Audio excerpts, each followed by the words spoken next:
अजी मोहन के पापा, क्या सोच रहे हो? कुछ नहीं, बस यूं ही। बस यूं ही क्या? कोई बात तो है जो आप मुझसे छुपा रहे हो? अरे अपने पड़ोसी है ना रामनाथ जी, जो प्लॉट नंबर 27 पे रहते हैं। तो क्या हुआ है उनको? होना क्या था, कल मेरे ऑफिस आए थे प्रॉपर्टी वाले पे। बोल रहे थे मकान बेचना है। ऐसी कौन सी आफत आ पड़ी उन पे जो उन्हें मकान बेचना पड़ रहा है? उन्हें अपनी बेटी की शादी करनी है। बोल रहे थे पैसा है नहीं, बस मकान के सिवा कुछ नहीं है उनके पास। रामनाथ जी और उनकी पत्नी तो बड़े मिलनसार पड़ोसी हैं अपने। आप तो एक काम करना, उनका मकान अच्छी कीमत से निकाल देना और दलाली भी मत लेना। अरे रामनाथ जी, अभी यार राधा की माँ से आपकी बात हो रही थी यार। बड़ी लंबी उम्र है आपकी तो। लंबी उम्र की दुआएं ना दें रामनाथ जी। इस कलयुग में राजी खुशी प्रेम से जो टाइम निकल जाए वो अच्छा है। और बूढ़ापे में अगर बीमार होके खाट पे पड़े रहे तो कोई संभालने वाला भी नहीं। इससे अच्छा राम जी बुला ले पहले। ये बात तो आपने लाख टके की कही है भाई साहब। और भाभी जी आप कैसे हैं? ठीक ही हूँ भाई साहब, मैं तो बस थोड़ा घुटनों का दर्द है। अब हमारे कोई बेटा तो है नहीं जो मेरे पैर दबा दे। रामलाल जी तो है ना। क्या बताऊं? बता दो, हम भी तो आप ही के हैं।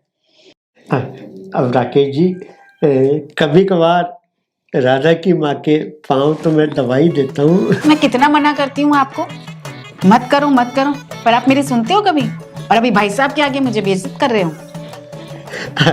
अरे भगवान, नाराज क्यों होती हो? और देखो भाई, भगवान ने हमें जोड़े के रूप में भेजा है तो एक दूसरे के सुख दुख का तो हम ही तो साथी होंगे ना।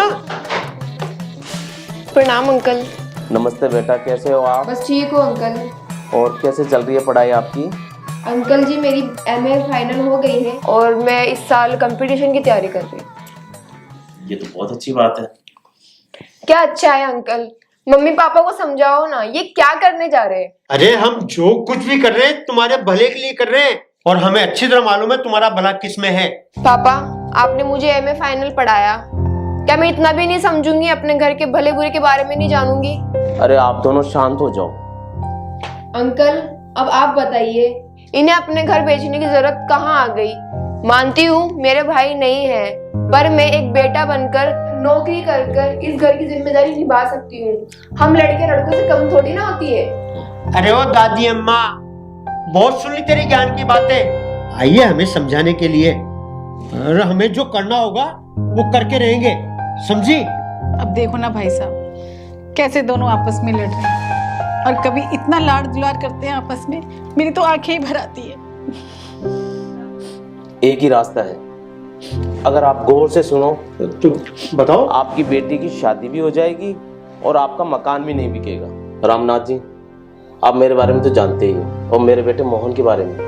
भाई साहब कैसी बातें करते हैं, ये कोई पूछने की बात है?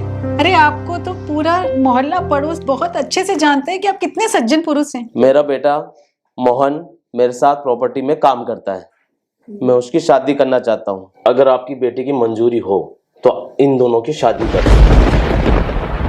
नाई को मैं दहेज लूंगा और आप जहाँ चाहे वहाँ शादी करें, मंदिर में करें, चाहे सब माला पहना दो या कोर्ट में शादी करें। लेकिन भाई साहब, हमारी जातिवाद को भाभी जी हम नहीं मानते। बेटी, अगर तुम कहीं जॉब भी करना चाहो तो ये कर सकती है। बोलो बेटी। अंकल, आप सब बड़े लोग हो, आपको जैसा अच्छा लगे वैसा करो, मुझे मंजूर है। राकेश जी, मैं आपका ये एहसान कैसे चुका पाऊंगा? ये क्या कह रहे हैं रामनाथ जी, एक पड़ोसी के काम आता है। भाई साहब, आज तो आप हमारे घर में ईश्वर के रूप में ही आए हैं। अब गंभीर बातें बहुत हो गई, अब एक कप और चाय पिला दो। अरे भाई साहब, चाय क्यों? अब चाय वाय नहीं, आज तो आपको भोजन करके ही जाना पड़ेगा। अब आप हमारे भाई साहब ही नहीं, समधी जी हो गए हो।